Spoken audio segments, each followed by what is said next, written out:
kemudian yang sering terjadi atau sering kita lihat yaitu tawuran. Kejadian tawuran dapat kita katakan sebagai gejala sosial. Tawuran terjadi tersebut yang kemudian diikuti oleh perdamaian menunjukkan adanya proses perubahan di dalamnya. Jadi seperti yang tadi, dalam kehidupan kita pasti adanya sebuah konflik ya, atau sebuah konflik yang terjadi antara kedua belah pihak atau dari si A dengan si B. Jadi disitulah ada mungkin ada sebuah perselisihan ya, sebuah perselisihan atau rasa cemburu antara si A dengan si B sehingga terjadinya sebuah konflik antara kedua belah pihak. Dan di situ juga pasti ada sebuah perdamaian. Jadi ketika ada masalah di situ ada penyelesaian masalah atau perdamaian. Oke, baik, di sini kita masuk pada konsep dasar sosiologi di bagian 2. Keberagaman segala gejala sosial di dalam kehidupan masyarakat melahirkan konsep-konsep dasar sosiologi. Konsep dasar tersebut akan memberikan gambaran tentang gejala sosial, penyebab, dan cara untuk mengatasi permasalahan yang terjadi dari konsep-konsep yang berkembang pada ilmu sosiologi tersebut, diantaranya sebagai berikut. Yang pertama, sosialisasi.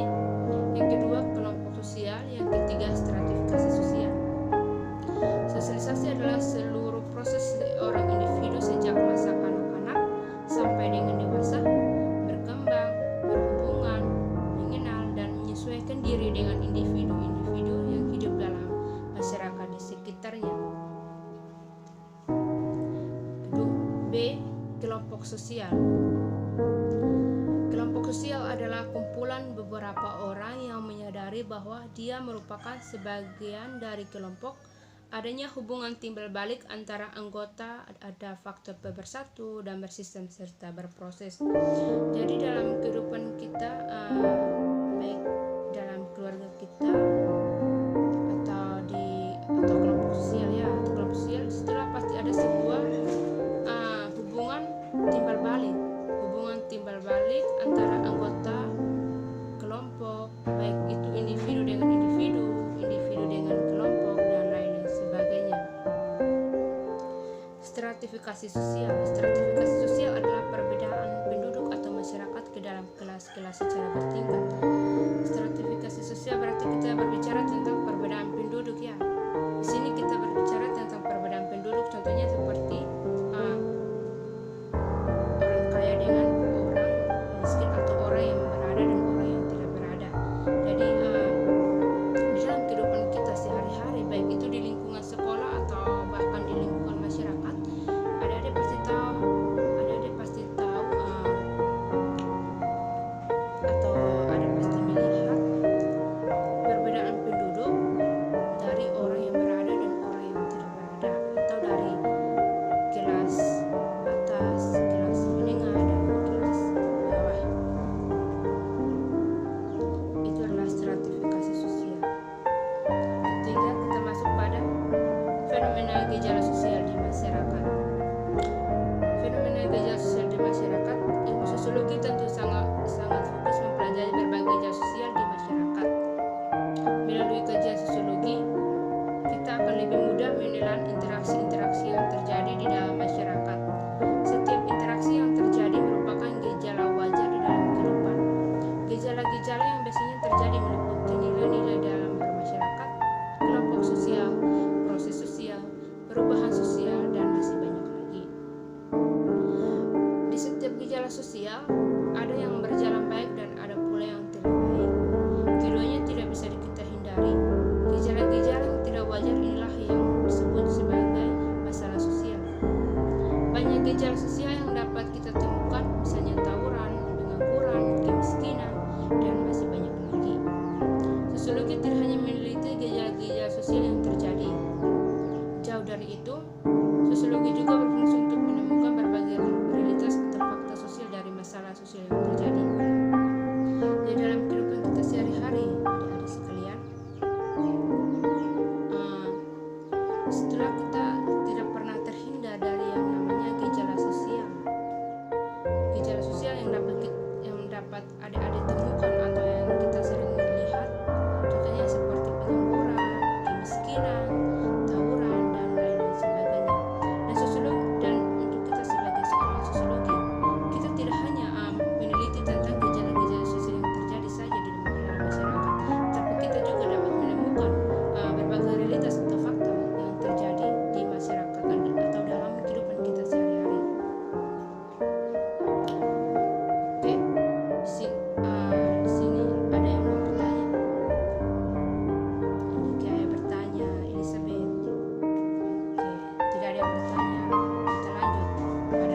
Bagian B ya, penyimpangan sosial. Pengertian penyimpangan sosial. Penyimpangan sosial atau perilaku menyimpang, sadar atau tidak sadar, pernah kita alami atau kita lakukan. Penyimpangan sosial dapat terjadi dimanapun dan dilakukan oleh siapapun. Sejauh mana penyimpangan terjadi, besar atau kecil, dalam skala luas atau sempit, tentu akan berakibat terganggunya keseimbangan kehidupan dalam masyarakat. Suatu perilaku dianggap menyimpang apabila tidak sesuai dengan nilai-nilai dan norma sosial yang berlaku dalam masyarakat, atau dengan kata lain, penyimpangan adalah segala macam pola perilaku yang tidak berhasil menyesuaikan diri terhadap kehendak masyarakat. Di sini juga ada definisi-definisi penyimpangan sosial menurut 3 para ahli, yaitu yang pertama menurut James, yang kedua Robert, dan yang ketiga menurut Lemet. Pertama James, dia berpendapat bahwa penyimpangan perilaku merupakan perilaku yang oleh sejumlah besar orang yang dianggap sebagai hal yang tercela dan di luar batas toleransi.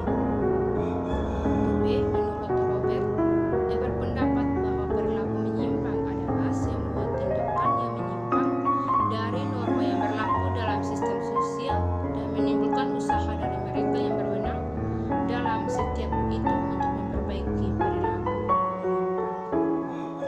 Yang ketiga menurut Lemet, ia menemukan bahwa penyimpangan dibagi menjadi 2 bentuk, yaitu yang pertama penyimpangan primer dan yang kedua penyimpangan sekunder. Penyimpangan primer itu penyimpangan yang dilakukan seseorang akan tetapi si pelaku masih dapat diterima masyarakat. Ciri-ciri penyimpangan ini bersifat temporer atau sementara, tidak dilakukan secara berulang-ulang dan masih dapat ditolerir oleh masyarakat. Contohnya menunggak iuran listrik dan telepon, melanggar rambu-rambu lalu lintas, dan ngebut di jalan. Jadi ada seperti yang adik-adik ketahui atau adik-adik lihat secara nyata atau secara realitas yang terjadi dalam kehidupan kita sehari-hari. Contohnya yang tadi, menunggak iuran listrik. Jadi ketika si A atau dari keluarganya si A tidak membayar sebuah iuran listrik atau telepon atau melanggar sebuah rambu-rambu lalu lintas, disitulah ada sebuah permasalahan, tapi di situ si pelaku masih diberi kesempatan, tetapi dengan syarat tidak boleh mengulangi hal yang sama ya. Baik, kedua penyimpangan sekunder, penyimpangan yang berupa perbuatan yang dilakukan seseorang secara umum dikenal sebagai pelaku menyimpang. Pelaku didominasi oleh tindakan menyimpang tersebut karena merupakan tindakan pengulangan dari penyimpangan sebelumnya. Penyimpangan ini tidak bisa ditolerir oleh masyarakat, contohnya pemabuk, penggunaan obat-obatan terlarang, pemerkosaan, pelacuran, pembunuh, dan lain-lain sebagainya. Faktor-faktor penyimpangan sosial. Di sini ada faktor-faktor penyimpangan sosial sebagai berikut. Yang pertama, longgar atau tidaknya nilai dan norma. Ukuran perilaku menyimpang bukan pada ukuran baik buruk atau benar. Salah satu menurut pengertian umum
yang berupa pelanggaran terhadap norma-norma suatu kebudayaan yang telah mapan. Penyimpangan ini disebabkan oleh kelainan jiwa seseorang atau karena perilaku yang jahat atau tindak kriminalitas. Penyimpangan yang bersifat individual sesuai dengan kadar penyimpangan dapat dibagi menjadi beberapa hal. Yang pertama, tidak patuh nasihat orang tua agar mengubah pendirian yang kurang baik. Penyimpangannya disebut pembandel. Kedua, tidak taat kepada peringatan orang-orang yang berwenang di lingkungannya. Penyimpangannya disebut pembangkang. Ketiga, melanggar norma-norma umum yang berlaku. Penyimpangannya yaitu disebut pelanggar. Yang keempat, mengabaikan norma-norma umum, menimbulkan rasa tidak aman atau tertib, kerugian harta benda atau jiwa di lingkungannya. Penyimpangannya disebut perusuh atau penjahat. Kategori tindak penyimpangan individual antara lain sebagai berikut. Yang pertama, penyalahgunaan narkoba. Yang kedua, proses sosialisasi yang tidak sempurna. Yang ketiga, pelacuran. Yang keempat, penyimpangan seksual. Yang kelima, tindak kejahatan atau kriminal. Yang keenam, gaya hidup. Pada bagian kedua, penyimpangan kolektif. Penyimpangan kolektif yaitu penyimpangan yang dilakukan secara bersama-sama atau secara berkelompok. Penyimpangan ini dilakukan oleh sekelompok orang yang beraksi secara bersama-sama. Mereka patuh pada norma kelompoknya yang kuat dan biasanya bertentangan dengan norma masyarakat yang berlaku. Penyimpangan yang dilakukan kelompok umumnya sebagai akibat pengaruh pergaulan atau teman. Kesatuan dan persatuan dalam kelompok dapat memaksa seseorang ikut dalam kejahatan kelompok supaya jangan disingkirkan dari kelompok lainnya. Penyimpangan yang dilakukan secara kelompok atau kolektif antara lain yang pertama, kenakalan remaja. Yang kedua, tawuran atau perkelahian pelajar. Kenakalan remaja memiliki keinginan membuktikan keberanian dalam melakukan hal-hal yang dianggap bergengsi.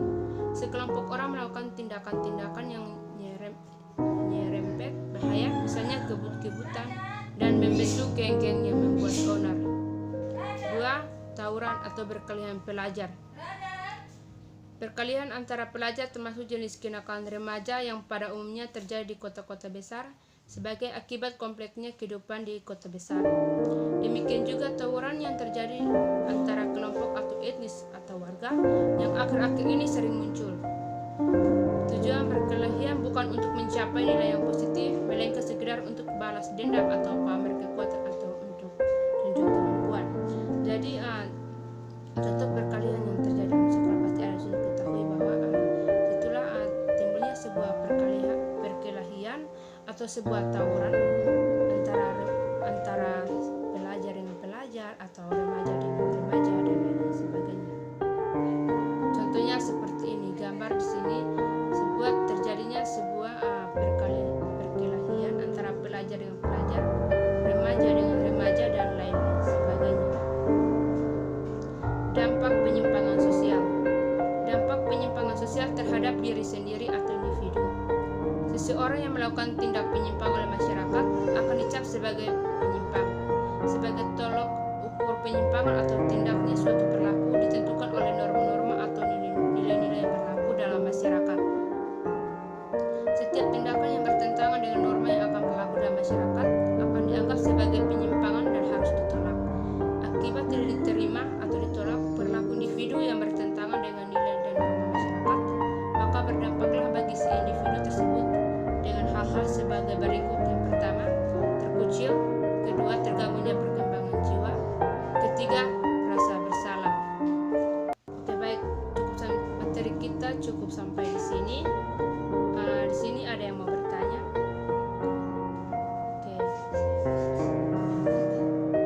Oke, di sini Ibu akan di sini kita akan sama-sama menyimpulkan materi kita pada pagi hari ini. Sini kita akan menyimpulkan bersama. Simpulkan bahwa gejala sosial adalah segala sesuatu yang dibuat maupun dilakukan manusia dalam lingkungan kehidupannya. Keanekaragaman gejala sosial yang terjadi dapat menimbulkan permasalahan sosial dalam lingkungan masyarakat. Permasalahan tersebut dapat membawa suatu perubahan atau bahkan dapat membuka sesuatu yang lebih buruk. Meski gejala-gejala sosial tersebut menyelesaikannya, kita hanya dapat menyadari bahwa apapun gejala sosial yang terjadi merupakan akibat dari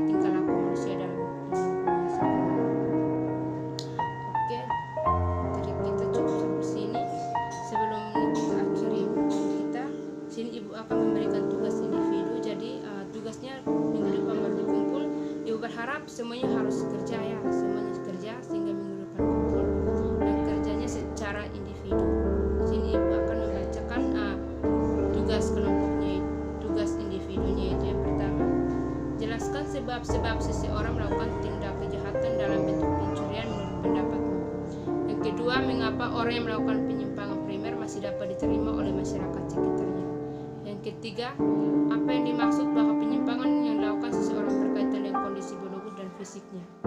Dan yang keempat, apa artinya bahwa suatu perilaku dikatakan menyimpang atau tidak sangat tergantung pada kondisi waktu dan tempat. Yang kelima, jelaskan bahwa anak seorang penjudi akan menjadi penjudi bukan karena faktor biologis.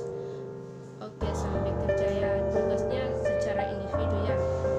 Oke, sebelum kita akhiri, ibu juga tahu bahwa materi kita untuk minggu depan ini tentang multidimensi identitas dalam diri subjek, individual maupun kelompok. Itu di bagian B, bab 3 di bagian B. Kita tutup materi kita pada hari ini. Ibu meminta salah satu untuk kita doakan. Berdoa mulai.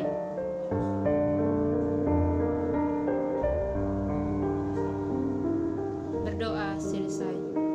Terima kasih, selamat siang.